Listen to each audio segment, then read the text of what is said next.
আজি ଆସନ୍ତୁ ଆମ୍ଭେ ଏକ ସଙ୍ଗରେ ଉପଦେଶ ଶୀର୍ଷକ ଆମ୍ଭେ ପରମେଶ୍ୱରଙ୍କୁ କ'ଣ ଉତ୍ସର୍ଗ କରିପାରିବା ର ସହିତ ପରମେଶ୍ୱରଙ୍କ ବାକ୍ୟ ଅଧ୍ୟୟନ କରିବାର ସମୟ ନେବା। ଆମ୍ଭମାନଙ୍କ ଜୀବନରେ ଆମ୍ଭକୁ ବିଭିନ୍ନ ପ୍ରକାରର ଘଟଣାଗୁଡ଼ିକ ଉପରେ ଧ୍ୟାନ ଦେବା ଏବଂ ତାହାକୁ ସ୍ମରଣ ରଖିବାକୁ ଆବଶ୍ୟକତା ହୋଇଥାଏ। ଯେମିତି ଆମ୍ଭର ଜନ୍ମଦିନ, ଆମ୍ଭ ପରିବାରର ସଦସ୍ୟଙ୍କ ଜନ୍ମଦିନ, ମାତାପିତାଙ୍କର 60ତମ ଜନ୍ମଦିନ, ବିଭିନ୍ନ ପ୍ରକାରର ବାର୍ଷିକୀ, ସ୍କୁଲରେ ପିଲାମାନଙ୍କର ପ୍ରଥମ ଦିନ, ସ୍ୱାମୀଙ୍କ ପଦୋନ୍ନତି ଏବଂ ବହୁତ କିଛି। ଯେବେ ଏହି ଆନନ୍ଦମୟ ବାର୍ଷିକୀର ତାରିଖ ପାଖକୁ ଆସିଥାଏ, ତେବେ କ'ଣ ଆପଣ ଏହା ଚିନ୍ତା କରନ୍ତି ନାହିଁ, ଆସୁଥିବା କାର୍ଯ୍ୟକ୍ରମକୁ ପାଳନ କରିବା ପାଇଁ ମୋତେ କ'ଣ ପ୍ରସ୍ତୁତ କରିବା ଉଚିତ? ସ୍ମରଣ କରିବା ପାଇଁ ବହୁତ ବିଶେଷ ଦିନ ଅଛି, ଯେମିତିକି ଆପଣା ମାତାପିତାଙ୍କ ଜନ୍ମଦିନ, ବିଶେଷ ରୂପେ ସେମାନଙ୍କ 60ତମ ଜନ୍ମଦିନ, ନିଜ ପିଲାମାନଙ୍କ ସ୍କୁଲରେ ପ୍ରଥମ ଦିନ ବା ସ୍ନାତକତା, ଆପଣା ସ୍ୱାମୀଙ୍କ ପଦୋନ୍ନତି, ଆପଣ ନୂତନ ଘରକୁ ଯିବାର ଦିନ ଆଉ ବହୁତ କିଛି। ଏମିତି ଅନେକ ଦିନ ଅଛି ଯାହା ଆମ୍ଭମାନଙ୍କ ନିମନ୍ତେ ବିଶେଷ ଅର୍ଥ ରଖିଥାଏ ଆଉ ସେଗୁଡ଼ିକୁ ଅନ୍ୟ ସାମାନ୍ୟ ଦିନଠୁ ଭିନ୍ନ ରୂପେ ପାଳନ କରିଥାଉ। ଉଦାହରଣ ନିମନ୍ତେ ଯେବେ ଆପଣଙ୍କ ଭାର୍ଯ୍ୟାଙ୍କ ଜନ୍ମଦିନ ଆସିଥାଏ, ତେବେ କ'ଣ ଆପଣ ଏହା ଚିନ୍ତା କରନ୍ତି ନାହିଁ କି ତାହାଙ୍କ ଜନ୍ମଦିନରେ ଆପଣଙ୍କୁ ତାଙ୍କୁ କ'ଣ ଉପହାର ଦେବା ଉଚିତ? ମୋତେ ନିଜ ପିଲାମାନଙ୍କୁ ଖୁସି କରିବା ପାଇଁ କ'ଣ ଦେବା ଉଚିତ? ମୋତେ ନିଜ ସ୍ୱାମୀଙ୍କୁ ଖୁସି କରିବା ପାଇଁ କ'ଣ ଦେବା ଉଚିତ?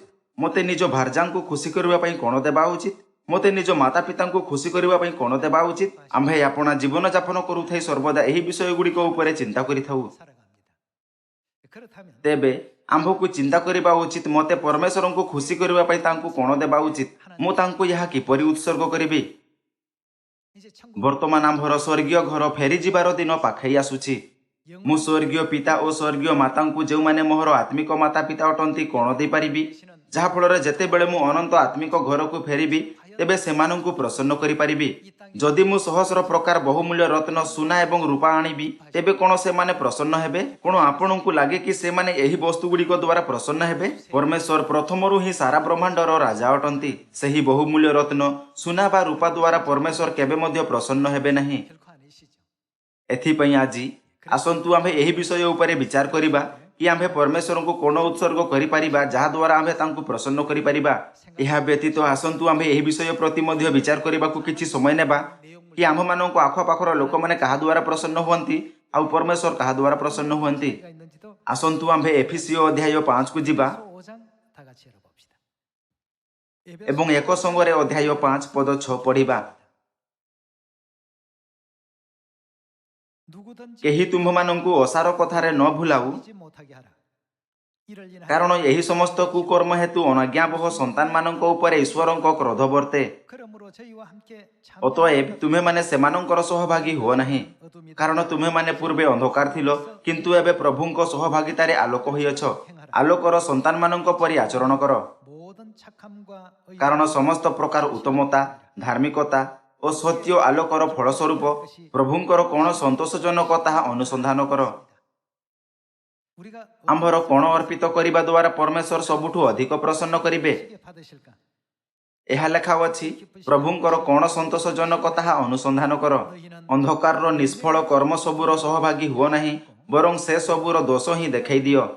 ପରମେଶ୍ୱର ଆମ୍ଭକୁ ପ୍ରଶ୍ନ କରନ୍ତି, ତାହା କ'ଣ ଯାହା ମୋତେ ପ୍ରସନ୍ନ କରିଥାଏ?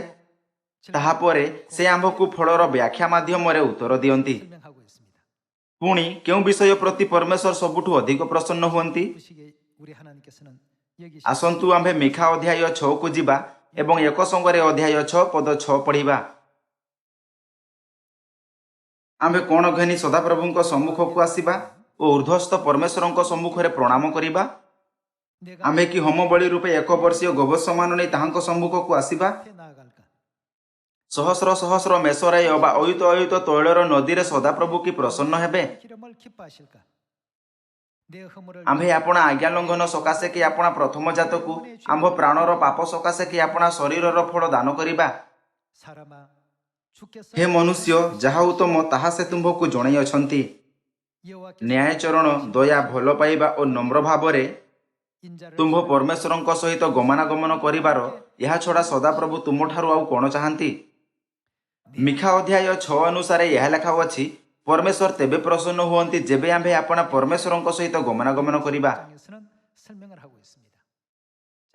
एथिपई परमेश्वर को आत्मा और कन्या रूपे एही पृथ्वी को शरीर रे आसीबार कारण हेबा उचित। जेबे आम्भे मिखा अध्याय 6 देखि थाउ तेबे यहा कहि थाए नम्र भाव रे आपना परमेश्वर सहित गमनागमन कर। बाइबल साक्ष्य दिए कि सहस्र सहस्र मेष अबा अयुत अयुत तैलर नदी नैवेद्य उत्सर्ग करिबा परिवर्ते परमेश्वर यहा द्वारा सबुठु अधिक प्रसन्न हुअंती जेबे आम्भे परमेश्वर सहित चली थाउ। तेबे आम्भे आपना परमेश्वर सहित किपरि चली परिबा? आम्भे परमेश्वर कार्य रे भाग नेबा द्वारा आपना परमेश्वर सहित चली परिबा। आसंतु लूक अध्याय 19 पद 10 रे परमेश्वर शिक्षा देखिबा। कारण मनुष्य पुत्र जीशुଙ୍କ शरीर रे एही पृथ्वी को आसीबार कारण कोन थिला? ताहांको आसीबार उद्देश्य कोन थिला?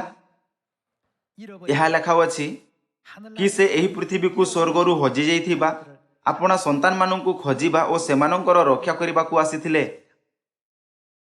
तेबे जीशु काहे कि कहिले कि आम्भे हजि जाई अछु? आसंतु माथ्यू अध्याय 9 पद 13 पढ़िबा द्वारा यार उत्तर खोजिबा।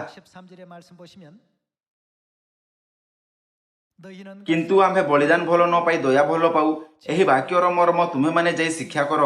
कारण मु धार्मिक माननकु आह्वान करिबा निमंते आसी नाही, मात्र से काहाकु आह्वान करिबा निमंते आसीछंती। मु पापी माननकु आह्वान करिबा निमंते आसी अछि। एठारे उल्लेख करा जाइथिबा पापी माने किए? कोन पापी सही समस्त आत्मा नाही जे माने स्वर्गर राज्य रे पाप कले एवं एही पृथ्वी रे पकई दिया गले। आसंतु लूक पुस्तक रे यही संबंध रे दिया जाइथिबा जीशुंको एक अधिक विस्तृत व्याख्या देखिबा। आसंतु आम्भे लूक अध्याय 15 पद 7 को जिबा।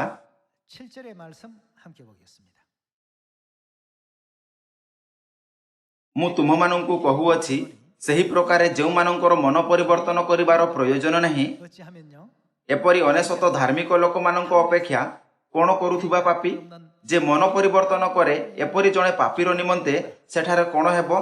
सेठारे अधिक आनंद हेबो। जे मन परिवर्तन करे एपरि जणे पापीर निमंते स्वर्ग रे अधिक आनंद हेबो। परमेश्वर आम्भकु यहा खोजिबाकू आज्ञा देले कि तांकु कोन प्रसन्न करिथाए आउ से एठारे लूक पुस्तक रे आम्भकु ताहार उत्तर देले। परमेश्वर कहंती कि जे मन परिवर्तन करे एपरि जणे पापीर विषय रे मध्य स्वर्ग रे सेतिकी आनंद हेबो जेतिकी अनेशत एमिति धार्मिक माननक विषय रे हुए नाही जे माननकु मन परिवर्तन करिवार आवश्यकता नाही। जदि आम्भ माननक मन परिवर्तन करिवा परमेश्वरंकु संतुष्ट करिथाए एवं तांकु प्रसन्न करिथाए तेबे कोन आम्भकु एमिति करिवा उचित नुहे? जेहेतु आम्भ माननक अनंत स्वर्गीय घर फेरी जिबार दिन पाखै आसुछि एथिपई आम्भ माननकु मन परिवर्तन करिबारे विलंब करिवा उचित नुहे। प्रत्येक विषयर एक समय होइथाए। जदि आम्भे काम करिवार सुजोग ओ समयरु वंचित हेबा तेबे सही सुजोग व्यर्थ हेबो। पुणी जदियो ताहा केते मूल्यवान हेउना काहीकि 10 जन कुमारींको दृष्टांत रे 5 जन मूर्ख कुमारी पर्याप्त तेल प्रस्तुत कले नाही। जेतेबेले उत्तेजना देखा गला देख बर आसु अछंती ताहांकु साक्षात करिबाकू चालो तेबे से माने प्रस्तुत नथिले। सही समय से माने तरतर थिले कारण से माने प्रस्तुत करि नथिले। एथिपई से माने 5 जन बुद्धिमान कुमारींको पाखकु गले जे माने पर्याप्त तेल प्रस्तुत करिथिले आउ से माननकु ताहांको तेल मध्यरु किछि देबा पई कहिले कारण मूर्ख कुमारींको मसालो लेभिबाकू जाउथिला। किंतु बुद्धिमान कुमारी माने उत्तर देले जदि आम्भे आपना तेल मध्यरु किछि देबा तेबे यह आम्भे समस्तंको पई पूरा हेबो नाही। एहा परिवर्ते तुम्हे माने जे आपना निमंते किछि तेल काहीकि नउ नाहो। किंतु जेबे से माने तेल किनिबाकू गले तेबे कोन हेला? विवाह घरर द्वार बंद करि दिया गला। प्रत्येक विषयर एक समय अछि। बाइबल कही थाए कि सबु विषयर काल अछि ओ आकाश तले सबु मनोरथर समय अछि। जेबे आम्भे दिया जाइथिबा सुजोग उपरे कार्य करिवार सठिक समय नष्ट करिथाउ आउ परे जेतेबेले यार आवश्यकता को अनुभव करिथाउ आउ याहाकु प्राप्त करिवार चेष्टा करिथाउ तेबे यह अर्थहीन होइथाए। वास्तव रे पृथ्वी ब्रह्मांड रे एक कणिका व्यतीत आउ किछि नुहे। एथिपई एही पृथ्वी रे एमिति किछि मध्य नाही जहा द्वारा आम्भे परमेश्वरंकु प्रसन्न करिबा पई अर्पित करि परिबा। तेबे आम्भकु यह चिंता करिबा जरूरी कि एमिति काहीकि अटे जहा वास्तव रे परमेश्वरंकु सबुठु अधिक प्रसन्न करिथाए। परमेश्वर कहंती कि जेबे ताहांको संतान जे माने स्वर्ग रे प्रभाती तारा द्वारा भ्रमित हेले एवं एही पृथ्वी को पकई दिया गले स्वर्गीय घर स्वर्गर राज्य को फेरिबा पई प्रत्येक संभव चेष्टा करुथाई मन परिवर्तन करिबार सुंदर कार्य करंती तेबे परमेश्वर सबुठु अधिक खुशी हुअंती। परमेश्वर कहती कि से जड़े मन परिवर्तन करुवा पापी विषय अधिक प्रसन्न हुअंती जेतिकी स्वर्गर अनेशत धार्मिक मानक विषय हुए नहीं जो मानू मन परिवर्तन करिवार आवश्यकता नहीं। कोण यार उत्तर नुहे कि आम्भकु परमेश्वर को कोण उत्सर्ग करने उचित। 이 답이 여기서 분명히 나오지 않습니까?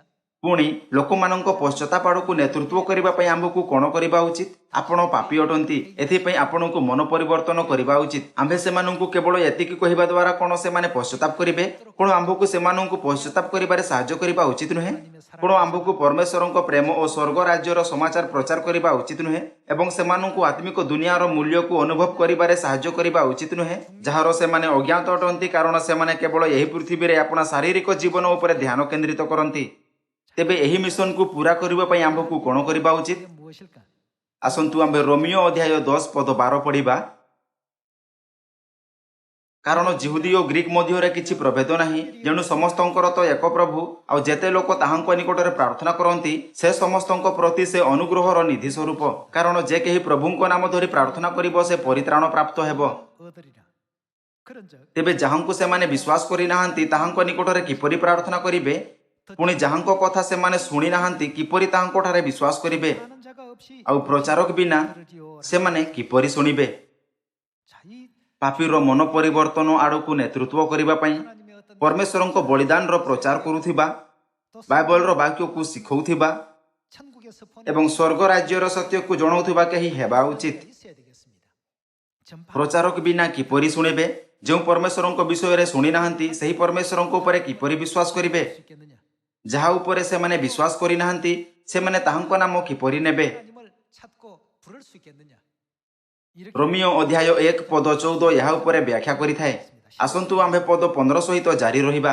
보내심 पुणी प्रेरित न हेले किपरि प्रचार करिबे। जेपरि लेखा अछि जे माने शुभ विषयर सुसमाचार आणंती सेमानंकर पाद किपरि शोभायुक्त। 발이여 함과 같으니라. 그러나 किंतु समस्ते सुसमाचार बसीभूत हेले नहीं। कारण जिसाय कहती हे प्रभु किए आम्भमानंक समाध विश्वास करिअछि। 하였으니 그럼 अतएव 믿음은 들을 विश्वास श्रवणरु जात हुए 그리스도의 और श्रवण ख्रीष्टंक वाक्य द्वारा हुए। 그러나 किंतु मु कहे से माने किछि सुनंती नहीं। 그렇지 않니? हाँ निश्चय समुदाय पृथ्वी रे सेमानंक स्वर आ जगतर सीमा पर्यंत सेमानंक वाक्य व्यापी गला। 하고 있습니다. समस्त लोक जेमिति कि रोमियो अध्याय 10 रे लेखा अछि जे पर्यंत केही सेमानंकु प्रचार करे नाही से माने ताहा सुनी परिबे नाही ओ जाहांक विषय रे से माने सुनी नाहंती ताहांक ऊपर केही विश्वास करि परिबे नाही। जदि से माने परमेश्वरंक ऊपर विश्वास करंती नहीं जे आम मानक विश्वासर मूल अटंती तेबे से माने तांकु खोजी परिबे नाही नाही से माने तांकु डाकी परिबे। एथिपई आम्भे यही तथ्य प्रति सचेतन रहिबा उचित कि आम्भे समस्ते आत्मिक प्राणी अटु जो माने स्वर्ग रे पाप कलु एवं एही पृथ्वी को पकई दिया जाय अछु आ आमको परमेश्वर सम्मुख रे पश्चाताप करबा उचित। आम्भे परमेश्वर को कोन उत्सर्ग करि परिबा एही प्रश्नर उत्तर बाइबल रे भविष्यद्वक्ता मानक द्वारा लिखित पत्र रे पाई परिबा। परमेश्वर कहती प्रभुंकर कोन संतोषजनक ताहा अनुसंधान कर। 하나님 कोन परमेश्वर सहस्र सहस्र मेषरे अबा अयुत अयुत तैलर नदी रे कि प्रसन्न हुअंती ताहा कोन जहा द्वारा परमेश्वर प्रसन्न हुअंती। 과연 무엇을 더 기뻐하실까? परमेश्वर कहती कि जेबे आम्भे ताहांक संगरे नम्रतारे चलिथौ तेबे से प्रसन्न हुअंती। जेबे आम्भे एही पृथ्वी रे रहुथिबा समय रे ताहांक जीवनर जांच करिथौ तेबे ताहांक मिशन रो केंद्र कोन थिला। लूक अध्याय 19 पद 10 रो अनुसारे से स्वर्ग राज्यरु हजि जाइथिबा माननकु खोजिबा ओ सेमानंकर रक्षा करिबार कार्य उपरे ध्यान केंद्रित कले। एथिपई जीसु जोहन अध्याय 5 रे कहिले 내 아버지 मोहर पिता ए पर्यंत कार्य करूअछंती आ मु मध्य करूअछि। 일하시는 장면 जेबे जिहुदी माने जीसुंकु विश्राम दिन रे विश्राम करिबार नाही किंतु काम करूथुबार देखिले तेबे से माने ताहांको आलोचना कले ओ तांकु तागिद कले। पुणी जीसु कहिले मोहर पिता विश्राम दिन रे मध्य आराम करिबा बिना मानव जातिर आत्मिक रचना करूछंती। 하고 있단 말이에요. एथिपई जेबे वर्तमान मध्य मोहर पिता कार्य करूछंती तेबे मु किपरि आराम करि पारे। एही प्रकार से आम माननकु बहुत महत्वपूर्ण तथ्य बुझिबाकू अनुमति देले। 오늘 여러분 बाइबल अनुसारे यह लेखा अछि परमेश्वर जो मिशन को करूछंती सही मिशन को करिबा एवं ताहांक इच्छार सठिक भाबरे पालन करिबार आपणक नम्र स्वभाव द्वारा परमेश्वर प्रसन्न हुअंती। परमेश्वर सहस्र सहस्र मेषरे अबा अयुत अयुत तैलर नदीर नैवेद्य उत्सर्ग करिबा द्वारा प्रसन्न हुअंती नहीं। 말씀을 주신 미가서 6장 ଆସନ୍ତୁ ଆମ୍ଭେ ପୁଣି ଥରେ ମିଖା ଅଧ୍ୟାୟ 6ରେ ଲିଖିତ ଏହି ବାକ୍ୟ ଉପରେ ଚିନ୍ତା କରିବା କି ପରମେଶ୍ୱର ବର୍ତ୍ତମାନ କ'ଣ କରୁଛନ୍ତି ଏବଂ ତାହାଙ୍କ ସହିତ ମିଶି ଏହାକୁ ପୂରା କରିବା। 하는 우리가 되어야 되겠습니다. ଆସନ୍ତୁ ମାର୍କ ଅଧ୍ୟାୟ 1 ପଦ 35 ପଢ଼ିବା। ପାହାନ୍ତିଆ ସମୟରେ ଅନ୍ଧାର ଥାଉ ଥାଉ ସେ ଉଠି ବାହାରିଗଲେ ଓ ଗୋଟିଏ ନିର୍ଜନ ସ୍ଥାନକୁ ଯାଇ ସେଠାରେ ପ୍ରାର୍ଥନା କରିବାକୁ ଲାଗିଲେ। ଆଉ ସିମୋନ ଓ ତାହାଙ୍କ ସଙ୍ଗୀମାନେ ତାହାଙ୍କର ଅନୁସନ୍ଧାନ କରି ସାକ୍ଷାତ ପାଇ ତାହାଙ୍କୁ କହିଲେ, ସମସ୍ତେ ଆପଣଙ୍କର ଅନ୍ୱେଷଣ କରୁଅଛନ୍ତି। ସେଥିରେ ଯୀଶୁ ସେମାନଙ୍କୁ କହିଲେ, ଆସ ଆମ୍ଭେମାନେ ଅନ୍ୟ ସ୍ଥାନକୁ ଅର୍ଥାତ୍ ନିକଟବର୍ତ୍ତୀ ବଡ଼ ବଡ଼ ଗ୍ରାମକୁ ଯିବା, ସେଠାରେ ମଧ୍ୟ ମୁଁ ଯୀଶୁ ସେଠାରେ କ'ଣ କରିବେ? ପ୍ରଚାର କରିବି, କାରଣ ସେହି ଉଦ୍ଦେଶ୍ୟରେ ମୁଁ ବାହାରିଅଛି। ଯୀଶୁଙ୍କ ଏହି ପୃଥିବୀରେ ଆସିବାର କାରଣ ଯେଉଁମାନେ ହଜିଯାଇଛନ୍ତି ସେମାନଙ୍କୁ ଖୋଜିବା ଏବଂ ରକ୍ଷା କରିବାର ଥିଲା। କ'ଣ ଏହାର ଅର୍ଥ ଏହା ନୁହେଁ କି ଆମ୍ଭେ ତାହାଙ୍କ ମିଶନକୁ ପ୍ରଚାର ମାଧ୍ୟମରେ ପୂରା କରିପାରିବା? ଏଥିପାଇଁ ଦୟାକରି ସନ୍ଦେହ କରିବା ବିନା ଏହା ଉପରେ ବିଶ୍ୱାସ କରନ୍ତୁ କି ଯେବେ ଆପଣ ଗୋଟିଏ ଆତ୍ମାର ମନ ପରିବର୍ତ୍ତନ ଆଡ଼କୁ ନେତୃତ୍ୱ କରନ୍ତି ଯାହାଦ୍ୱାରା ସେମାନେ ପରମେଶ୍ୱରଙ୍କ ପାଖକୁ ଫେରିପାରିବେ, ତେବେ ଆପଣ ସେହି ଆନନ୍ଦ ଓ ଗୌରବର ତୁଳନାରେ ଯାହା ଅନେଶତ ଧାର୍ମିକ ଲୋକ ପରମେଶ୍ୱରଙ୍କୁ ଦେଇପାରନ୍ତି, ପରମେଶ୍ୱରଙ୍କୁ ଅଧିକ ଆନନ୍ଦ ଓ ଗୌରବ ଦେଇପାରିବେ। ଏମିତି ଏଥିପାଇଁ କାରଣ ଏହା ସେହି ବାକ୍ୟ ଅଟେ ଯାହା ପରମେଶ୍ୱର ସ୍ୱୟଂ ଆମ୍ଭକୁ ଦିଅନ୍ତି। ପରମେଶ୍ୱର ଆମ୍ଭକୁ ଆପଣା ପକ୍ଷରୁ ଏହି ସନ୍ଦେଶ ସମସ୍ତଙ୍କ ପର୍ଯ୍ୟନ୍ତ ପହଞ୍ଚାଇବାର ଅଧିକାର ଦେଇଛନ୍ତି। ଆସନ୍ତୁ ଜିହିଜିକଲ ପୁସ୍ତକ ଅଧ୍ୟାୟ 3 ପଦ 16ରେ ଲିଖିତ ପରମେଶ୍ୱରଙ୍କ ଶିକ୍ଷା ଉପରେ ଏକ ନଜର ଦେବା। 7일 후에 ଅନନ୍ତର 7 ଦିନ ସମାପ୍ତ ହେଲା ଉତ୍ତାରେ ସଦାପ୍ରଭୁଙ୍କର ଏହି ବାକ୍ୟ ମୋ ନିକଟରେ ଉପସ୍ଥିତ ହେଲା, ଯଥା ହେ ମନୁଷ୍ୟ ସନ୍ତାନ, ଆମ୍ଭେ ଇସ୍ରାଏଲ ବଂଶ ପ୍ରତି ତୁମ୍ଭକୁ ପ୍ରହରୀ କରି ନିଯୁକ୍ତ କରିଅଛୁ। ଯେହେତୁ ଆମ୍ଭ ମୁଖର କଥା ଶୁଣ ଓ ଆମ୍ଭ ନାମରେ ସେମାନଙ୍କୁ କ'ଣ କର? ଚେତନା ଦିଅ। କ'ଣ ସେମାନଙ୍କୁ ଚେତନା ଦେବାର ଅର୍ଥ ଏହା ନୁହେଁ କି ଆମ୍ଭେ ସେମାନଙ୍କୁ ପ୍ରଚାର କରିବା ଉଚିତ? 하라는 말씀 아니겠습니까? ଏହି ଚେତାବନୀ କାହାଠାରୁ ଅଟେ? 왜냐하면 ପରମେଶ୍ୱର କହିଲେ, ଆମ୍ଭ ମୁଖର କଥା ଶୁଣ ଓ ଆମ୍ଭ ନାମରେ ସେମାନଙ୍କୁ ଚେତନା ଦିଅ। 내가 가지고 있는 그 ଏହାର ଅର୍ଥ ଅଟେ ଆମ୍ଭଠାରୁ ଆମ୍ଭର ଅଧିକାରର ଉପଯୋଗ କର। ଆସନ୍ତୁ ପଦ 18 ସହିତ ଜାରି ରହିବା। ତୁମ୍ଭେ ନିଶ୍ଚୟ ମରିବ, ଏହି କଥା ଯେତେବେଳେ ଆମ୍ଭେ ଦୁଷ୍ଟକୁ କହୁ, ସେତେବେଳେ ତୁମ୍ଭେ ଯେବେ ତାହାକୁ ଚେତନା ନ ଦିଅ, କିଏ ଅବା ତାହାର ପ୍ରାଣ ରକ୍ଷା ନିମନ୍ତେ ଚେତନା ଦେବା ପାଇଁ ସେହି ଦୁଷ୍ଟ ଲୋକକୁ ତାହାର କୁପଥ ବିଷୟରେ କିଛି ନ କୁହ, ତେବେ ସେହି ଦୁଷ୍ଟ ଲୋକ ଆପଣା ଅଧର୍ମରେ ମରିବ, ମାତ୍ର ଆମ୍ଭେ ତୁମ୍ଭ ହସ୍ତରୁ ତାହାର ରକ୍ତର ପ୍ରତିଶୋଧ ନେବା। 손에서 찾을 것이요. ତଥାପି ତୁମ୍ଭେ ଯେବେ ଦୁଷ୍ଟକୁ ଚେତନା ଦିଅ, 그 악한 ଆଉ ସେ ଆପଣା ଦୁଷ୍ଟତାରୁ ଓ ଆପଣା କୁପଥରୁ ନ ଫେରେ, ସେ ନିଜ ଅଧର୍ମରେ ମରିବ, ମାତ୍ର ତୁମ୍ଭେ ଆପଣା ପ୍ରାଣ ରକ୍ଷା କଲ। ପୁନର୍ବାର କୌଣସି ଧାର୍ମିକ ଲୋକ ଯେବେ ଆପଣା ଧର୍ମରୁ ଫେରି ଅଧର୍ମ କରେ ଓ ଆମ୍ଭେ ତାହା ସମ୍ମୁଖରେ ବାଧା ରଖୁ, ତେବେ ସେ ମରିବ। ତୁମ୍ଭେ ତାହାକୁ ଚେତନା ନ ଦେବା ସକାଶୁ ସେ ଆପଣା ପାପରେ ମରିବ ଓ ତାହାର ଧର୍ମକର୍ମ ସବୁ ସ୍ମରଣ କରାଯିବ ନାହିଁ, ମାତ୍ର ଆମ୍ଭେ ତୁମ୍ଭ ହସ୍ତରୁ ତାହାର ରକ୍ତର ପ୍ରତିଶୋଧ ନେବା। 찾으리라고 했습니다. ଯେହେତୁ ପରମେଶ୍ୱର ଆମ୍ଭକୁ ସୁସମାଚାର ଅର୍ଥାତ୍ ପରମେଶ୍ୱରଙ୍କ ବାକ୍ୟର ପ୍ରଚାର କରିବା ପାଇଁ ସତ୍ୟର ପ୍ରହରୀ ନିଯୁକ୍ତ କରିଛନ୍ତି, ଏଥିପାଇଁ ଯେବେ ଆମ୍ଭେ ପ୍ରଚାର କରିଥାଉ ତେବେ ଆମ୍ଭେ କେବଳ ବାଇବଲରେ ଲିଖିତ ବାକ୍ୟଗୁଡ଼ିକୁ ଭାଗ କରିନଥାଉ, ମାତ୍ର ପରମେଶ୍ୱରଙ୍କ ସ୍ଥାନରେ ପରମେଶ୍ୱରଙ୍କ ବାକ୍ୟଗୁଡ଼ିକୁ କହିଥାଉ। ମାନବ ଜାତିର ପରିତ୍ରାଣର ପଥରେ ନେତୃତ୍ୱ କରିବା ପାଇଁ ଯେଉଁମାନଙ୍କୁ ପରମେଶ୍ୱର ପ୍ରେମ କରନ୍ତି, ସେମାନଙ୍କୁ ଆମ୍ଭେ ଆପଣା ଓଠ ଦ୍ୱାରା ଆଶୀର୍ବାଦ ଭରା ଶୁଭ ସନ୍ଦେଶ ପହଞ୍ଚାଇବା ପାଇଁ କହିଛନ୍ତି, ଯାହାଦ୍ୱାରା ଏହି ପାପମୟ ସଂସାରରେ ରହୁଥିବା ଲୋକ ଉଦ୍ଧାର ପାଇପାରିବେ ଆଉ ଆମ୍ଭମାନଙ୍କ ସ୍ୱର୍ଗୀୟ ଘର ଫେରିପାରିବେ। କ'ଣ ଏହା ହିଁ ପ୍ରଚାରର ସଠିକ ଅର୍ଥ ନୁହେଁ?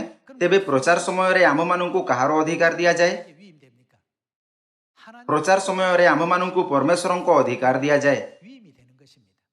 ଏଥିପାଇଁ ଏହି ସୁସମାଚାରର କାର୍ଯ୍ୟ ପ୍ରତ୍ୟେକଙ୍କୁ ସମର୍ପଣ କରାଯାଇ ନାହିଁ। କ'ଣ ବାଇବଲ ଏହା କହେ ନାହିଁ କି ପରମେଶ୍ୱର ଏହି କାର୍ଯ୍ୟ କେବଳ ସେମାନଙ୍କୁ ସମର୍ପଣ କରିଛନ୍ତି ଯେଉଁମାନଙ୍କୁ ତାହାଙ୍କ ଦ୍ୱାରା ଅନୁମୋଦିତ କରାଯାଇଅଛି? ଆସନ୍ତୁ ଆମେ ଜିହିଜିକଲ ଅଧ୍ୟାୟ 33 ପଦ 7କୁ ଯିବା। ଏହି ରୂପେ ହେ ମନୁଷ୍ୟ ସନ୍ତାନ, ଆମ୍ଭେ ତୁମ୍ଭକୁ ଇସ୍ରାଏଲ ବଂଶର ପ୍ରହରୀ କରି ନିଯୁକ୍ତ କରିଅଛୁ। ଏ ହେତୁ ତୁମ୍ଭେ ଆମ୍ଭ ମୁଖରୁ ବାକ୍ୟ ଶୁଣି କାହା ପକ୍ଷରୁ ସଚେତନ କର? 한다고요? ଆମ୍ଭ ପକ୍ଷରୁ ସେମାନଙ୍କୁ ସଚେତନ କର। 하나님 ପ୍ରଚାର ପରମେଶ୍ୱରଙ୍କ ପକ୍ଷରୁ ଲୋକମାନଙ୍କୁ ଚେତାବନୀ ଦେବାର କାର୍ଯ୍ୟ ଅଟେ। 우리가 ଯେବେ ଆମ୍ଭେ ପ୍ରଚାର କରିଥାଉ, ତେବେ ଆମ୍ଭେ ପରମେଶ୍ୱରଙ୍କ ଦ୍ୱାରା ଦତ୍ତ ଅଧିକାର ସହିତ ପ୍ରଚାର କରିଥାଉ। ଆମ୍ଭକୁ ଏହା ମନରେ ରଖିବା ଉଚିତ କି ଆମ୍ଭେ ଆପଣା ସ୍ୱୟଂର ଜ୍ଞାନ ଓ ଆପଣା କ୍ଷମତା ଦ୍ୱାରା ପ୍ରଚାର କରିନଥାଉ। ଏ ହେତୁ ତୁମ୍ଭେ ଆମ୍ଭ ମୁଖରୁ ବାକ୍ୟ ଶୁଣି ଆମ୍ଭ ପକ୍ଷରୁ ସେମାନଙ୍କୁ ସଚେତନ କର। 할지어다. ଆମ୍ଭେ ଯେତେବେଳେ ଦୁଷ୍ଟକୁ କହୁ, ହେ ଦୁଷ୍ଟ ଲୋକ, ତୁମ୍ଭେ ନିଶ୍ଚୟ ମରିବ, ସେତେବେଳେ ତୁମ୍ଭେ ତାହାର ପଥ ବିଷୟରେ ସେହି ଦୁଷ୍ଟ ଲୋକକୁ ସଚେତନ କରିବା ପାଇଁ ଯେବେ କିଛି ନ କୁହ, ତେବେ ସେହି ଦୁଷ୍ଟ ନିଜ ଅଧର୍ମରେ ମରିବ, ମାତ୍ର ଆମ୍ଭେ ତୁମ୍ଭ ହସ୍ତରୁ ତାହାର ରକ୍ତର ପ୍ରତିଶୋଧ ନେବା। 내 손에서 찾으리라. ତଥାପି ତୁମ୍ଭେ ସେହି ଦୁଷ୍ଟକୁ ତାହାର ପଥରୁ ଫେରିବା ନିମନ୍ତେ ତଦ୍ ବିଷୟରେ ସଚେତନ କଲେ ଯେବେ ସେ ନ ଫେରେ ତେବେ ସେ ନିଜ ଅଧର୍ମରେ ମରିବ, ମାତ୍ର ତୁମ୍ଭେ ଆପଣା ପ୍ରାଣ ବଞ୍ଚେଇବ। 내 생명을 보존하리라고 했습니다. ପରମେଶ୍ୱର ବାସ୍ତବରେ ଆମକୁ ବହୁତ ମହତ୍ୱପୂର୍ଣ୍ଣ ଏବଂ ସାର୍ଥକ ମିଶନ ସମର୍ପଣ କରିଛନ୍ତି। 우리에게 맡겨놓으셨습니다. 이 ଏହା କିଛି ଏମିତି ନୁହେଁ ଯାହା କେହି ମଧ୍ୟ କରିପାରିବ। ପରମେଶ୍ୱର କହନ୍ତି, ଆମ୍ଭେ ତୁମ୍ଭକୁ ଏହି କାର୍ଯ୍ୟକୁ କରିବାକୁ ଆମର ଅଧିକାର ଦେଇଅଛୁ। ଏଥିପାଇଁ ପରମେଶ୍ୱର ଆମ୍ଭମାନଙ୍କୁ ଏହା ଅନୁଭବ କରିବାକୁ ଅନୁମତି ଦିଅନ୍ତି କି ସେ ସ୍ୱର୍ଗରେ ଅନେଶତ ଧାର୍ମିକମାନଙ୍କ ପଶ୍ଚାତାପର ତୁଳନାରେ ସେହି ସମସ୍ତ ଆତ୍ମାମାନଙ୍କ ଠାରୁ ଅଧିକ ଆନନ୍ଦିତ ହେବେ ଯାହା ପଶ୍ଚାତାପ କରିଥାଏ ଏବଂ ଆପଣା ପଥରୁ ଫେରିଥାଏ। ଯେବେ ଆମ୍ଭେ ଜିହିଜିକଲ ଅଧ୍ୟାୟ 3, ଜିହିଜିକଲ ଅଧ୍ୟାୟ 33 ଏବଂ ମାର୍କ ଅଧ୍ୟାୟ 1ରେ ଲିଖିତ ସମସ୍ତ ଶିକ୍ଷାଗୁଡ଼ିକୁ ଯାହାକୁ ଆମ୍ଭେ ଆଜି ପଢ଼ିଲୁ ସଂକ୍ଷିପ୍ତରେ ଦେଖିବା, 정리해서 바라보게 될 때 ତେବେ ଆମ୍ଭେ ବୁଝିପାରିବା କି ତାହା କ'ଣ ଯାହାକୁ ପରମେଶ୍ୱର ସବୁଠୁ ଅଧିକ ପ୍ରସନ୍ନ ହୁଅନ୍ତି। ଏବଂ ଯେବେ ଆମ୍ଭେ ଆପଣା ସ୍ୱର୍ଗୀୟ ଘର ଫେରିବା 이 지구상에 있는 것 ତେବେ ଆମ୍ଭେ ପରମେଶ୍ୱରଙ୍କୁ କ'ଣ ଦେଇପାରିବା? 우주에는 그 ବାସ୍ତବରେ ଏହି ପୃଥିବୀର ତୁଳନାରେ ବ୍ରହ୍ମାଣ୍ଡରେ ବହୁତ ଅଧିକ ବହୁମୂଲ୍ୟ ବସ୍ତୁ ଅଛି। କ'ଣ ଆପଣଙ୍କୁ ଲାଗେ କି ଯଦି ଆମ୍ଭେ ପରମେଶ୍ୱରଙ୍କୁ ସାରା ପୃଥିବୀ ଏବଂ ସେଥିରେ ଯାହା ଅଛି ତାହା ଦେବା ତେବେ ସେ ପ୍ରସନ୍ନ ହେବେ? ଏହା ତାହା ନୁହେଁ ଯାହାର ପରମେଶ୍ୱରଙ୍କୁ ଆବଶ୍ୟକତା ଅଛି ବା ଯାହା ସେ ଚାହାନ୍ତି। 그래서 ପରମେଶ୍ୱର କହନ୍ତି କି ସେ ଜଣେ ପାପୀର ମନ ପରିବର୍ତ୍ତନ କରିବା ଦ୍ୱାରା ପ୍ରସନ୍ନ ହୁଅନ୍ତି। 하신다고 하셨고 또 ଆଜି ଯେବେ ଆମ୍ଭେ ସେହି ସୁସମାଚାରର କାର୍ଯ୍ୟରେ ଭାଗ ନେବା ଦ୍ୱାରା ଯାହାକୁ ସେ କରୁଛନ୍ତି ନମ୍ରତାରେ ତାହାଙ୍କ ସଙ୍ଗରେ ଚାଲିଥାଉ ତେବେ ପରମେଶ୍ୱର ପ୍ରସନ୍ନ ହୁଅନ୍ତି। 정말 ଯେହେତୁ ବାଇବଲ କହିଥାଏ ପ୍ରଚାର ପ୍ରଚାର ପ୍ରଚାର, ତେବେ ଆମ୍ଭେ ଚିନ୍ତା କରିପାରିବା କି ପ୍ରଚାର କରିବା କେବଳ ବାଇବଲର ଜ୍ଞାନକୁ ଅନ୍ୟମାନଙ୍କ ପର୍ଯ୍ୟନ୍ତ ପହଞ୍ଚାଇବାର ଅଟେ, କିନ୍ତୁ ଏହା ସତ୍ୟ ନୁହେଁ। ପ୍ରଚାର କରିବାର କ୍ଷଣ ସେହି ସମୟ ଅଟେ ଯେବେ ପରମେଶ୍ୱର ଆମ୍ଭମାନଙ୍କୁ ଆପଣା ସ୍ଥାନରେ ସୁସମାଚାରର କାର୍ଯ୍ୟକୁ ପୂରା କରିବାର ଅଧିକାର ଦିଅନ୍ତି ଏବଂ ମାନବ ଜାତିକୁ ରକ୍ଷା କରିବା ପାଇଁ ଆମକୁ ଏକ ମହତ୍ୱପୂର୍ଣ୍ଣ ସ୍ଥାନରେ ରଖନ୍ତି। 이런 것을 우리가 ପ୍ରଚାରର ପ୍ରକୃତ ଅର୍ଥ ବୁଝୁଥାଇ ଏହି ତଥ୍ୟକୁ ହାଲୁକାରେ ନେଉନଥାଇ କି ପରମେଶ୍ୱର ଆମ୍ଭକୁ ଏହି ଗୌରବପୂର୍ଣ୍ଣ ସ୍ଥାନରେ ରଖିଛନ୍ତି ଏବଂ ଆମ୍ଭକୁ ଏହି ପ୍ରକାର ଅଧିକାର ସମର୍ପଣ କରିଛନ୍ତି, ଆସନ୍ତୁ ଆମ୍ଭେ ସୁସମାଚାରର ଉତ୍ସୁକତାରେ ପ୍ରଚାର କରିବା। 전해보도록 합시다. 안식일 କେଉଁ ଚର୍ଚ୍ଚ ବିଶ୍ରାମ ଦିନକୁ ପାଳନ କରିବାର ଆଜ୍ଞା ଏବଂ ନିସ୍ତାର ପର୍ବକୁ ପାଳନ କରିବାର ଆଜ୍ଞାକୁ ପାଳନ କରିଥାଏ? କେଉଁ ଚର୍ଚ୍ଚ ଯୀଶୁଙ୍କ ନୂତନ ନାମରେ 에 대한 분명한 ବିଶ୍ୱାସ କରିବାର ଆଜ୍ଞା 아버지 ଏବଂ ଲୋକମାନଙ୍କୁ ପିତା, ପୁତ୍ର ଏବଂ ପବିତ୍ର ଆତ୍ମାଙ୍କ ନାମରେ ବାପ୍ତିସ୍ମ ଦେବାର ଆଜ୍ଞାକୁ ମଧ୍ୟ ପାଳନ କରିଥାଏ?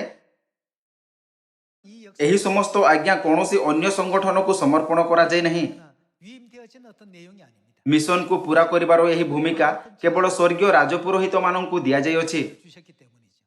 ପରମେଶ୍ୱର କହନ୍ତି, ଆମ୍ଭ ପକ୍ଷରୁ ସେମାନଙ୍କୁ ସଚେତନ କର।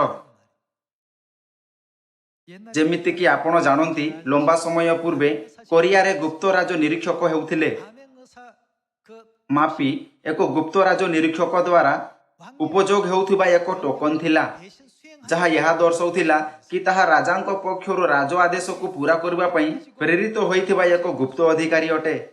ଏଥିପାଇଁ ମାପି ସହିତ ନିରୀକ୍ଷକ ପାଖରେ ଯେତିକି ଘୋଡ଼ା ବ୍ୟାଜରେ ଦେଖାଯାଏ ସେତିକି ଘୋଡ଼ା ଭଡ଼ାରେ ନେବାର ଅଛି। ଭ୍ରଷ୍ଟ ଅଧିକାରୀମାନଙ୍କୁ ଶୀଘ୍ର ସେମାନଙ୍କ ପଦବୀରୁ ହଟାଇବାର ଏବଂ ସେମାନଙ୍କୁ ଦଣ୍ଡ ଦେବାର ମଧ୍ୟ ଅଧିକାର ଥିଲା।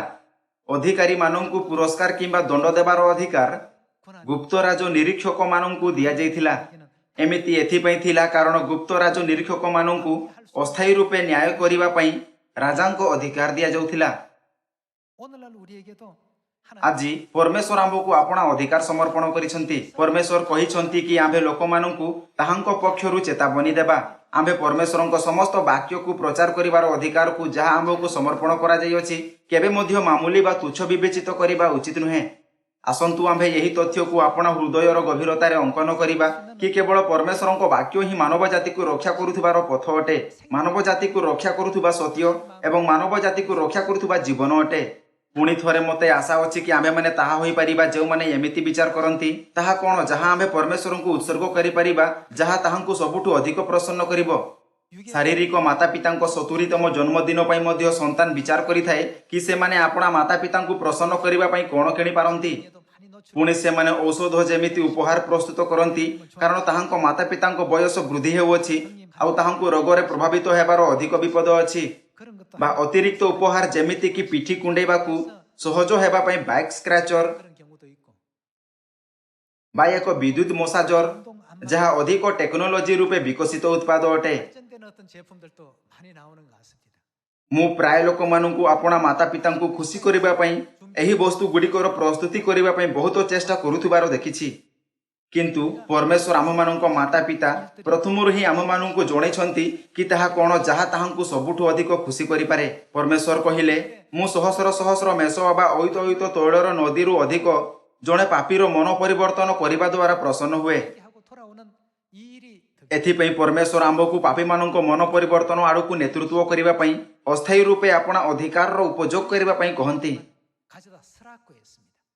ପରମେଶ୍ୱର ଆମ୍ଭ ମଧ୍ୟରୁ ପ୍ରତ୍ୟେକଙ୍କୁ ଏକ ଆତ୍ମିକ ମାପି ଦେଇଛନ୍ତି ଏବଂ ଆମ୍ଭକୁ ସମୀରଣ ଏବଂ ପୃଥିବୀର ପ୍ରାନ୍ତ ପର୍ଯ୍ୟନ୍ତ ପ୍ରେରଣ କରିଛନ୍ତି। ପ୍ରଚାର କରିବା ସମୟରେ ଯେଉଁ ଅଧିକାର ଆପଣ ନିଜ ସହିତ ରଖନ୍ତି ତାହା ବହୁତ ଶକ୍ତିଶାଳୀ ଏବଂ ଗୌରବପୂର୍ଣ୍ଣ ଅଧିକାର ଅଟେ। ଆମ୍ଭେ ଲୋକମାନଙ୍କ ପାଖରେ ଭିକ୍ଷା ମାଗିବାକୁ କିମ୍ବା ଦାନ ମାଗିବାକୁ ଯାଇନଥାଉ। 그 마패를 କ'ଣ ଆମ୍ଭେ ଆତ୍ମିକ ମାପି ସହିତ ସେମାନଙ୍କ ପାଖରେ ସେମାନଙ୍କୁ ରକ୍ଷା କରିବା ପାଇଁ ଯାଇନଥାଉ? ପରମେଶ୍ୱର ଆମ୍ଭକୁ ଲୋକମାନଙ୍କୁ ରକ୍ଷା କରିବାର ଏକ ମହତ୍ୱପୂର୍ଣ୍ଣ ଭୂମିକା ସମର୍ପଣ କରିଛନ୍ତି, ଯାହା ପାଖରେ ଯଦି ସେମାନେ ଏକୁଟିଆ ଛାଡ଼ି ଦିଆଯାନ୍ତି ତେବେ ମରିବା ବ୍ୟତୀତ ଅନ୍ୟ ବିକଳ୍ପ ନାହିଁ। 오셨습니다. 우리 ଆସନ୍ତୁ ଦ୍ୱିତୀୟ ତିମୋଥୀ ଅଧ୍ୟାୟ 4:1ରେ ପରମେଶ୍ୱରଙ୍କ ଶିକ୍ଷା ଦେଖିବା। ମୁଁ ଈଶ୍ୱରଙ୍କ ସାକ୍ଷାତରେ ଆଉ ଯେଉଁ ଖ୍ରୀଷ୍ଟ ଯୀଶୁ ଜୀବିତ ଓ ମୃତ ଉଭୟଙ୍କର ବିଚାର କରିବାକୁ ଯାଉଅଛନ୍ତି ତାହାଙ୍କ ସାକ୍ଷାତରେ ପୁଣି ତାହାଙ୍କ ପୁନରାଗମନ ଓ ରାଜ୍ୟର ଶପଥ ଦେଇ ତୁମ୍ଭକୁ ଦୃଢ଼ ଆଜ୍ଞା ଦେଉଅଛି। ତୁମ୍ଭେ କ'ଣ କର? ବାକ୍ୟ ପ୍ରଚାର କର। ଯେବେ ପରମେଶ୍ୱର ଆମ୍ଭମାନଙ୍କୁ ପ୍ରଚାର କରିବାକୁ କହନ୍ତି ତେବେ ସେ ଏମିତି ଏଥିପାଇଁ କରନ୍ତି ନାହିଁ କାରଣ ସେ ଆମ୍ଭମାନଙ୍କ ଉପରେ ବୋଝ ଦେବାକୁ ଚାହାନ୍ତି। ଏହା ପରିବର୍ତ୍ତେ ସେ ଚାହାନ୍ତି କି ପରମେଶ୍ୱରଙ୍କ ପକ୍ଷରୁ ଲୋକମାନଙ୍କୁ ଚେତାବନୀ ଦେବାର ଆଜ୍ଞାକୁ ପୂରା କରି ଆମ୍ଭେ ପରମେଶ୍ୱରଙ୍କ ବାକ୍ୟର ପ୍ରଚାର କରିବାର ପ୍ରକ୍ରିୟାରେ ନମ୍ର ହେବା। ଆଉ ଯେବେ ଆମ୍ଭେ ଫଳ ଉତ୍ପନ୍ନ କରିଥାଉ ତେବେ ଏହା ଅନୁଭବ କରିବା କି ପ୍ରକୃତ ଆନନ୍ଦ କ'ଣ ହୋଇଥାଏ ଆଉ ଏହା ବୁଝିବା କି କିଛି ମଧ୍ୟ ସହଜରେ ପୂରା କରାଯାଇପାରିବ ନାହିଁ। 통해서 하늘하고 ପ୍ରଚାର ଦ୍ୱାରା ଆମ୍ଭେ ଏହା ଅନୁଭବ କରିଥାଉ କି ଆମ୍ଭମାନଙ୍କ ପଶ୍ଚାତାପ ଓ ଉଦ୍ଧାର ଆଡ଼କୁ ନେତୃତ୍ୱ କରିବା ପାଇଁ ସମସ୍ତ ପ୍ରକ୍ରିୟା ଗୁଡ଼ିକ ଯାହାଦ୍ୱାରା ସ୍ୱର୍ଗୀୟ ପିତା ଓ ସ୍ୱର୍ଗୀୟ ମାତାଙ୍କୁ ଯିବାକୁ ପଡ଼ିଲା ତାହା କଦାପି ସହଜ ନଥିଲା। ପ୍ରଚାର ସମୟରେ ଆମ୍ଭେ ପିତା ଓ ମାତାଙ୍କ ବଳିଦାନ ବିଷୟରେ ମଧ୍ୟ ବିଚାର କରିପାରିବା। ଆମ୍ଭକୁ ସର୍ବଦା ଏହା ମନେ ରଖିବା ଉଚିତ କି ଆମ୍ଭର ଦୈନିକ ଜୀବନରେ ପରମେଶ୍ୱର ଆମ୍ଭକୁ ବିଭିନ୍ନ ପ୍ରକାରର ପରିସ୍ଥିତିରେ ରଖନ୍ତି ଯାହାଦ୍ୱାରା ଆମ୍ଭମାନଙ୍କ ବିଶ୍ୱାସ ଛୋଟ ବାଳକ ସମାନ ନ ରହୁ କିନ୍ତୁ ଏକ ପରିପକ୍ୱ ବିଶ୍ୱାସ ହୋଇପାରିବ। କିଛି ଭାବିପାରନ୍ତି ପରମେଶ୍ୱରଙ୍କ ଉପରେ ବିଶ୍ୱାସ କରୁଥାଇ ମଧ୍ୟ ମୋ ସହିତ ଏମିତି କାହିଁକି ହେଉଛି? ସମସ୍ତ ଲୋକ ଯେଉଁଠି ଅନୁଗ୍ରହ ଅଧିକ ହୋଇଥାଏ ସେଠାରେ ପରିଶ୍ରମ ମଧ୍ୟ ଅଧିକ ହୋଇଥାଏ। ଯଦି ଆପଣଙ୍କ ପଥରେ ବହୁତ ଅଧିକ ବାଧା ରହିଛି ତେବେ ଆପଣ ସନ୍ଦେହ କରିବା ବିନା ଏହା ବିଶ୍ୱାସ କରିପାରନ୍ତି କି ପ୍ରଚୁର ମାତ୍ରାରେ ଅନୁଗ୍ରହ ଓ ଆଶୀର୍ବାଦ ଆପଣଙ୍କ ଅପେକ୍ଷା କରୁଅଛି। ପଦ 2 너는 말 ବାକ୍ୟ ପ୍ରଚାର କର, ସମୟରେ କି ଅସମୟରେ ସେଥିରେ ଉଦ୍ଯୋଗୀ ହୁଅ, ପୂର୍ଣ୍ଣ ସହିଷ୍ଣୁତା ସହ ଶିକ୍ଷା ଦେଇ ଅନୁଯୋଗ କର, ପୁଣି ଧମକ ଓ ଉତ୍ସାହ ଦାନ କର। ଆମ୍ଭକୁ ସମସ୍ତ ପ୍ରକାରର ସହିଷ୍ଣୁତା ସହ ଶିକ୍ଷା ଦେଇ ଅନୁଯୋଗ କରିବାର ଆବଶ୍ୟକତା ଅଛି। ବେଳେବେଳେ ଆମ୍ଭକୁ ଅନ୍ୟମାନଙ୍କୁ ଏହା କହୁଥାଇ ଅନୁଯୋଗ କରିବା, ଧମକ ଓ ଉତ୍ସାହ ଦାନ କରିବାର ଆବଶ୍ୟକତା ହୋଇଥାଏ। ଏହା ସଠିକ ବ୍ୟବହାର ନୁହେଁ। କ'ଣ ଆମ୍ଭକୁ ସ୍ୱର୍ଗର ରାଜ୍ୟ ଯିବା ପାଇଁ ପ୍ରତ୍ୟେକ ସମ୍ଭବ ଚେଷ୍ଟା କରିବା ଉଚିତ ନୁହେଁ? ପଦ 3 3절에 보시면 କାରଣ ସମୟ ଆସିବ ଯେତେବେଳେ ସେମାନେ ହିତଜନକ ଶିକ୍ଷା ସହ୍ୟ କରିବେ ନାହିଁ, ମାତ୍ର ଶ୍ରୁତି ମଧୁର କଥାରେ ସନ୍ତୁଷ୍ଟ ହୋଇ ଅଭିଳାଷାନୁସାରେ ଆପଣାମାନଙ୍କ ନିମନ୍ତେ ବହୁ ସଂଖ୍ୟକ ଶିକ୍ଷକଙ୍କୁ ସଂଗ୍ରହ କରିବେ। ପୁଣି ସତ୍ୟ ବାକ୍ୟରେ କର୍ଣ୍ଣ ନ ଦେଇ କଳ୍ପିତ କାହାଣୀ ପ୍ରତି ମନ ଦେବେ। କିନ୍ତୁ ତୁମ୍ଭେ ସମସ୍ତ ବିଷୟରେ ସଚେତନ ହୁଅ, କ୍ଲେଶ ସହ୍ୟ କର। ଆମ୍ଭକୁ କେଉଁ ପ୍ରକାର କାର୍ଯ୍ୟ କରିବା ଉଚିତ? ସୁସମାଚାର ପ୍ରଚାରକର କାର୍ଯ୍ୟ ସାଧନ କର, ତୁମ୍ଭ ସେବାର କାର୍ଯ୍ୟ ସମ୍ପନ୍ନ କର। 우리의 직무라고 ଆମମାନଙ୍କ ସେବା କ'ଣ ଅଟେ? ପରମେଶ୍ୱର ଆମମାନଙ୍କୁ ଆପଣା ପକ୍ଷରୁ ଲୋକମାନଙ୍କୁ ଚେତାବନୀ ଦେବାର ବହୁତ ଗୌରବମୟ ଏବଂ ସମ୍ମାନଜନକ କର୍ତ୍ତବ୍ୟ ସମର୍ପଣ କରିଛନ୍ତି। 그 직무를 우리에게 ଯେବେ ଆମ୍ଭେ ପ୍ରଚାର କରିଥାଉ ସେହି ସମୟ ଆମ୍ଭେ ବହୁତ ଗୌରବମୟ ଏବଂ ସମ୍ମାନଜନକ କର୍ତ୍ତବ୍ୟ ପ୍ରଦର୍ଶନ କରିଥାଉ ଯାହାକୁ ପରମେଶ୍ୱର ଆମମାନଙ୍କୁ ସମର୍ପଣ କରିଛନ୍ତି। 우리가 위임 받아서 일을 집행하는 시간입니다. ଆସନ୍ତୁ ଆମ୍ଭେ ପଦ 6 ସହିତ ଜାରି ରହିବା। କାରଣ ଏବେ ହିଁ ମୋର ପ୍ରାଣ ଆହୁତି ପରି ଢଳା ଯାଇଅଛି, ମୋହର ମହାପ୍ରଣୟର ସମୟ ଉପସ୍ଥିତ। ମୁଁ ଉତ୍ତମ ଯୁଦ୍ଧରେ ପ୍ରାଣପଣ କରିଅଛି, ନିରୂପିତ ପଥର ଶେଷ ପର୍ଯ୍ୟନ୍ତ ଦୌଡ଼ିଅଛି, ମୁଁ ବିଶ୍ୱାସ ରକ୍ଷା କରିଅଛି। ଅଦ୍ୟାବଧି ମୋ ନିମନ୍ତେ ଧାର୍ମିକତାର ମୁକୁଟ ରଖାଯାଇଅଛି, ତାହା ସେହି ମହାଦିନରେ ନ୍ୟାୟବାନ ବିଚାରକର୍ତ୍ତା ପ୍ରଭୁ ମୋତେ ଦେବେ। ପୁଣି କେବଳ ମୋତେ ନୁହେଁ ମାତ୍ର ଯେତେ ଲୋକ ତାହାଙ୍କ ଆଗମନକୁ ପ୍ରିୟ ଜ୍ଞାନ କରନ୍ତି ସେ ସମସ୍ତଙ୍କୁ ଦେବେ। 어떤 자에게니라고 했습니다. ବାଇବଲ ଆମ୍ଭକୁ ଜଣାଇଥାଏ କି ପରମେଶ୍ୱର ଆମ୍ଭକୁ ଆଶୀର୍ବାଦ ଦେବେ ଏବଂ ସ୍ୱର୍ଗର ରାଜ୍ୟରେ ଆମ୍ଭମାନଙ୍କ ନିମନ୍ତେ ଧର୍ମର ମୁକୁଟ ସହିତ ସ୍ୱର୍ଗୀୟ ରାଜପୁରୋହିତର ପଦ ପ୍ରସ୍ତୁତ କରିବେ। 준비하고 계신다고 ଆସନ୍ତୁ ପଦ 17କୁ ଯିବା। 갑시다. 주께서 କିନ୍ତୁ ପ୍ରଭୁ ମୋହର ସପକ୍ଷ ହୋଇ ମୋତେ ବଳବାନ କଲେ, 나로만 ପୁଣି ମୁଁ ସିଂହ ମୁଖରୁ ରକ୍ଷା ପାଇଲି ଯେପରି ମୋ ଦ୍ୱାରା ସୁସମାଚାର ସମ୍ପୂର୍ଣ୍ଣ ରୂପେ ପ୍ରଚାରିତ ହୋଇପାରେ 하시면 내가 ଓ ବିଜାତି ସମସ୍ତେ ତାହା ଶ୍ରବଣ କରିପାରନ୍ତି। ପ୍ରଭୁ ମୋତେ ସମସ୍ତ ମନ୍ଦ କର୍ମରୁ ଉଦ୍ଧାର କରିବେ ଏବଂ ମୋତେ ରକ୍ଷା କରି ଆପଣା ସ୍ୱର୍ଗୀୟ ରାଜ୍ୟରେ ପ୍ରବେଶ କରାଇବେ। 그에게 ଯୁଗେ ଯୁଗେ ତାହାଙ୍କର ମହିମା ହେଉ। ଆମେନ୍। 아멘 했습니다. ଏହି ପଦର ଶେଷରେ ଲିଖିତ ଆମେନ୍ କ'ଣ ବହୁତ ହୃଦୟସ୍ପର୍ଶୀ ନୁହେଁ? ପ୍ରେରିତ ପାଉଲଙ୍କ ଜୀବନ ସ୍ୱୟଂ ପ୍ରଚାରର ଜୀବନ ଥିଲା। 모두가 다 전도하는 생애였습니다. ସେ ପ୍ରତ୍ୟେକ କ୍ଷଣର ଉପଯୋଗ ପରମେଶ୍ୱରଙ୍କ ଠାରୁ ପ୍ରାପ୍ତ କର୍ତ୍ତବ୍ୟକୁ ପୂରା କରିବା ପାଇଁ କଲେ। ଶେଷରେ ଯେବେ ପୃଥିବୀର ପ୍ରାନ୍ତ ପର୍ଯ୍ୟନ୍ତ ପରମେଶ୍ୱରଙ୍କ ବାକ୍ୟ ପ୍ରଚାର କରାଯିବ ତେବେ ପିତା ଓ ମାତା କହିବେ ବର୍ତ୍ତମାନ ତୁମକୁ ସେମାନଙ୍କୁ ଆମ୍ଭର ପକ୍ଷରୁ ଚେତାବନୀ ଦେବାର ଆବଶ୍ୟକତା ନାହିଁ। ବର୍ତ୍ତମାନ ଆମ୍ଭେ ସମସ୍ତ ଦ୍ୱାର ବନ୍ଦ କରିବା ଆଉ ସ୍ୱର୍ଗ ରାଜ୍ୟର ଦ୍ୱାର ବନ୍ଦ କରିଦିଆଯିବ। ସେହି ସମୟ ଯଦିଓ ଆମ୍ଭେ ଜିହିଜିକଲ ଅଧ୍ୟାୟ 3 ଓ 33ରେ ଲିଖିତ ବାକ୍ୟକୁ ସ୍ମରଣ କରିବା ଏବଂ ଏହା ଚିନ୍ତା କରୁଥାଇ ମିଶନକୁ ପୂରା କରିବାର ଚେଷ୍ଟା କରିବା, ଯେବେ ପିତା ଓ ମାତା ମୋତେ ଆପଣା ଅଧିକାରର ଉପଯୋଗ କରିବାର ସମୟ ଦେଇଥିଲେ ତେବେ ମୁଁ କାହିଁକି ତାହା କଲି ନାହିଁ? ମୋତେ ବର୍ତ୍ତମାନ ଏହା କରିବାକୁ ଦିଅନ୍ତୁ। କିନ୍ତୁ ସେତେବେଳେ ବହୁତ ବିଳମ୍ବ ହୋଇଯାଇଥିବ। 아무 의미가 없습니다. ଏହା ତେବେ ହେବ ଯେବେ ପରମେଶ୍ୱର ସମସ୍ତ ସ୍ୱର୍ଗୀୟ ସନ୍ତାନମାନଙ୍କୁ ଯେଉଁମାନଙ୍କୁ ଖୋଜିବାର ଥିଲା ଖୋଜି ନେଲେ। 그래서 ଏଥିପାଇଁ ପରମେଶ୍ୱର କହିଲେ ଆକାଶ ତଳେ ସବୁ ମନୋରଥର ସମୟ ଅଛି। ମୁଁ ସିଓନର ସମସ୍ତ ସନ୍ତାନମାନଙ୍କୁ ସମୟ ଅତିବାହିତ ହେବା ପୂର୍ବେ ଜଣେ ପାପୀର ସୁନ୍ଦର ପଶ୍ଚାତାପକୁ ପରମେଶ୍ୱରଙ୍କୁ ଉପହାର ଦେବା 거둬들일 수 있는 ଏବଂ ସମସ୍ତ ସ୍ୱର୍ଗୀୟ ସୁନ୍ଦର ଫଳକୁ ଅମଳ କରିବାରେ ସକ୍ଷମ ହେବା ପାଇଁ କହିବାକୁ ଚାହିଁବି। ଏହା ସହିତ ମୁଁ ଆଜିର ଉପଦେଶ ସମାପ୍ତ କରିବାକୁ ଚାହିଁବି। ଆପଣଙ୍କ ବହୁତ ବହୁତ ଧନ୍ୟବାଦ। 마치도록 하겠습니다. 감사합니다.